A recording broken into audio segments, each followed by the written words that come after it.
Bonjour à tous, le but de cette vidéo c'est de calculer des limites avec la fonction logarithme népérien et les croissances comparées. Donc en fait on va avoir des formes indéterminées et des fois la fonction ln va être confrontée avec des puissances de x. Et donc dans votre cours on a démontré ces deux résultats que l'on pourra utiliser. Il faudra absolument se ramener à ces transformations là d'écriture pour pouvoir les appliquer. Alors quand x tend vers 0, ce premier facteur x puissance n avec n supérieur ou égal à 1 allant vers 0, alors que le deuxième facteur va lui vers l'infini, limite de référence, 0 fois infini étant une FI, eh bien on avait un problème. Mais on a démontré dans votre cours qu'en fait c'est 0 qui va être le résultat de cette limite, parce que c'est x puissance n qui est prépondérant si vous voulez.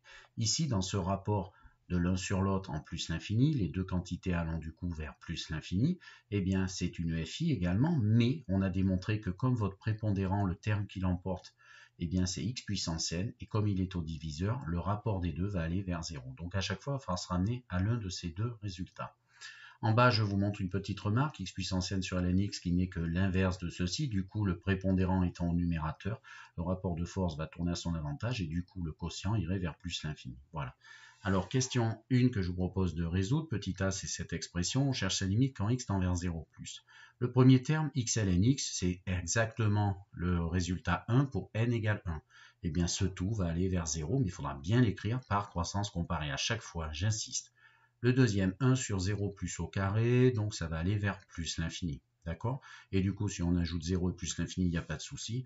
Donc vous rédigez, c'est parti. Mais n'oubliez pas qu'à chaque fois que vous allez utiliser ce résultat, il va falloir, comme je le fais à l'instant, écrire 0, mais sans oublier par croissance comparée. D'accord?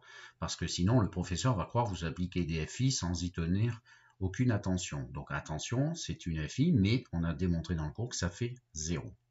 Du coup, l'autre, ça fait plus l'infini et par somme, plus l'infini.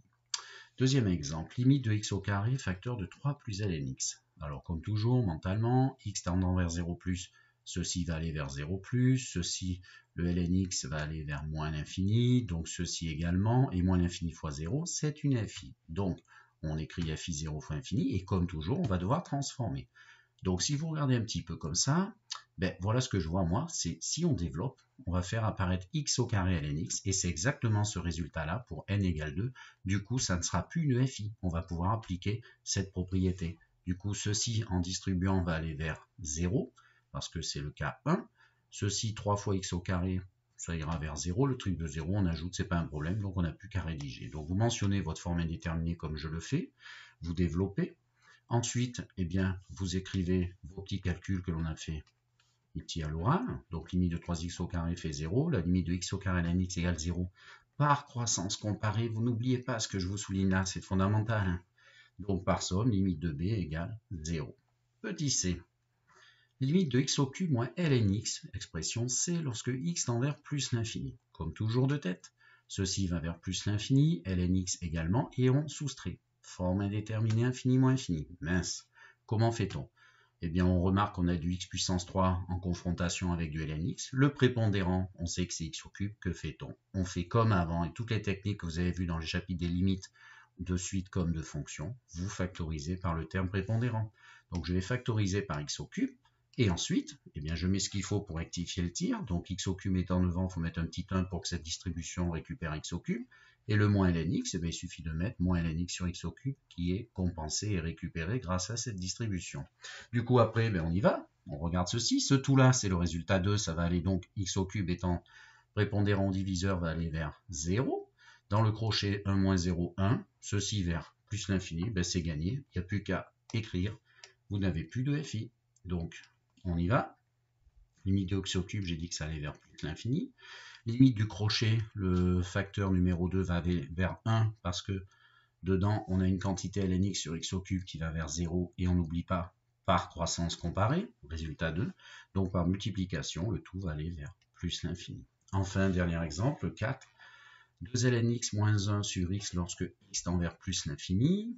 Alors le haut va aller vers plus l'infini, d'accord? Plus l'infini moins 1 qu'on double en sortie. Le bas également. Et du coup, on a infini sur infini. Mince, forme indéterminée. Et bien, comme d'habitude, on observe ce qu'on a dans notre boîte à outils. On a ceci quand x tend vers 0 plus, là en plus l'infini, c'est en plus l'infini. Donc, je vais essayer de me ramener à ln x sur une puissance de x. Et c'est ça.